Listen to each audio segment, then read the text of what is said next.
આટલું કેમ ખેંચાણ થાય છે? કેમ મને એમની વાતો મારી પોતાની લાગે છે? કેમ મને એની જ યાદ આવ્યા કરે છે? બસ માધવ, એના લીધે ઓલરેડી મારી આખી લાઈફ ખરાબ થઈ ગઈ છે. મારો પ્રેમ, મારો શ્વાસ બધું જ છીનવાઈ ગયું છે.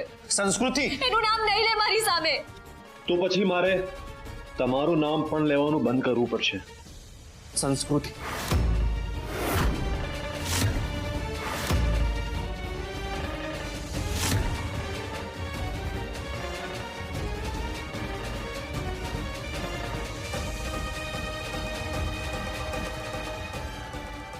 તમે શાંત થઈ જાઓ. આમ તમે ટેન્શન નહીં લો. કેવી રીતે ટેન્શન ના કરું? કેવી રીતે હું શાંત રહું? માધવ, તું નહીં સમજે. ખાલી મારું મન જાણે છે કે હું કેવી પરિસ્થિતિથી પસાર થઈ રહી છું.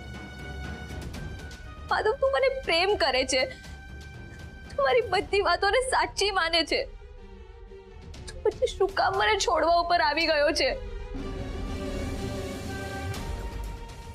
માધવ, એક કામ કરને, બધું ભૂલી જા.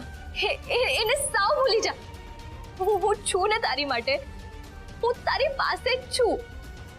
આપણે બંને એકબીજા માટે પરફેક્ટ છે. હું તને સાચવી લઈશ ને તું મને. આપણે બંને એકબીજાને સાચવી લઈશ. સંસ્કૃતિ, ચૂપ થઈ જાઓ તમે.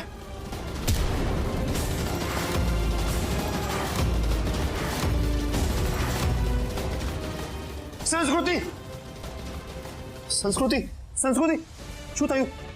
સંસ્કૃતિ, આંખો ખોલો. ઠીક છો તમે? કોઈ છે? સંસ્કૃતિ, આંખો ખોલો.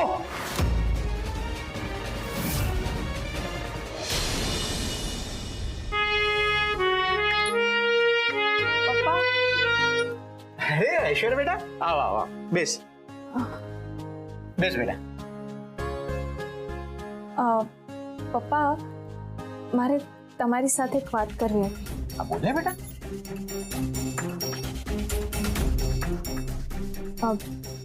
કાલે હું અને નીરવ અમે ફોન પર ગગન મહેલ વિશે વાત કરી રહ્યા હતા, તો મને એની એક વાત બહુ સાચી લાગી. કઈ વાત બેટા? ગગન મહેલ અને આપણા દ્વારકા ફરસાણની. પપ્પા, એની વાત સાચી છે. આ લોકો રાતોરાત કઈ રીતે બાની પ્રોપર્ટીના હકદાર બની જાય અને આ લોકો કઈ રીતે ભાગ માંગી શકે? કોણે ભાગ માંગ્યો બેટા? પપ્પા, ભાગ માંગ્યો નથી, પણ માંગી તો શકે ને. હવે તમે જ જુઓ, સંસ્કૃતિ, ફૈબા બધા રાતોરાત ઘરમાં આવી ગયા. અને આમ જોવા જઈએ તો ગગન મહેલના અને દ્વારકા ફરસાણના અસલી હકદાર તો તમે જ છો ને. અને દ્વારકા ફરસાણ બા જ્યાં સુધી હયાત છે ત્યાં સુધી ગગન મહેલ કે એમના બિઝનેસમાં કોઈ કરતા કોઈ વારસદાર નથી. અરે આવું વિચારવું પણ શરમજનક છે. મારી દીકરી થઈને તું આવું વિચારે છે? ના ના પપ્પા, આ મારા વિચાર નથી, આ તો નીરવ. હા, નીરવ. નીરવ પાસેથી શીખ બેટા. એ કેટલો વ્યવહારુ છે, કેટલો હોશિયાર છે. એને ખબર છે કે ક્યારે બોલવું અને ક્યારે મૂંગા રહેવું. હું માનું છું કે છેલ્લા કેટલાક દિવસોમાં એવી બધી ઘટનાઓ બની છે, પણ એના કારણે તારે મનમાં આવા વિચારો લાવવાની જરૂર નથી. નક્કી આ છે ને તારા મનની ઉપજાવી કાઢેલી વાત છે. ના અને આ વિચાર તારા સુધી જ સીમિત રાખજે. ના પપ્પા, હું કહું છું ને, મારા વિચાર નથી. આ નીરવ- ઐશ્વર્યા, મારે આ વિશે કોઈ વાત નથી કરવી. તું જા. પપ્પા, મારી વાત એકવાર સાંભળો. મેં તને કહ્યું ને, તું જા.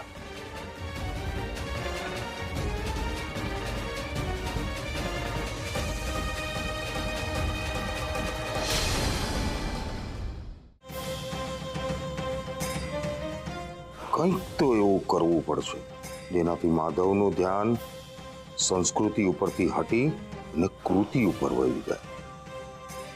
પણ એવું શું કરવું અને કૃતિ એવું શું કરે એની ઉપર ધ્યાન આવી જાય.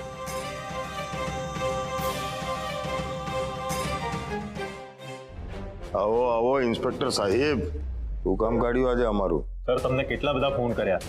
હા, પણ સોરી, હું જરા મારા વિચારોમાં હતો.